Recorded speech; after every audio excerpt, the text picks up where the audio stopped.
নমস্কাৰ বন্ধু বান্ধৱসকল, নতুন এটা মিনি ব্লগলৈ স্বাগতম জনাইছোঁ। আজি ভিডিঅ'টো হ'বলৈ গৈছে ৰাসৰ ওপৰত। সকলো ঠাইতে ৰাস চলি আছে। তো হিৰকে ক'লে মোৰ লগত আছে হিৰক।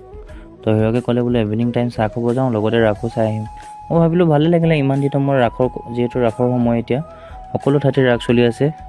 পিছে এটা কথা নহয়, ইয়াতেহে গম পালোঁ পিছে এতিয়া ৰাসবোৰ বোলে নৃত্য অভিনয় নহয়, ইয়াতে ৰাস ধুনীয়াকৈ মূৰ্তি সৈতে ইমান ধুনীয়াকৈ দেখাইছে। দধি মথন, কৃষ্ণৰ জন্ম, মানে সকলো মূৰ্তিতে ৰাসখন তুলনা কৰিছে। তো ভাল লাগিলে, নজনা কথা এটা জানিলোঁ। নামনি অঞ্চলত যিমানখিনি ৰাস আছে সকলোতে মূৰ্তিয়ে দেখাইছে। এয়া গোপিনীসকল কিদৰে যাত্ৰা কৰিছিলে নদীৰ, ইমান ধুনীয়া এটা মানে পৰিৱেশ, ভাল লাগিলে দিয়কচোন।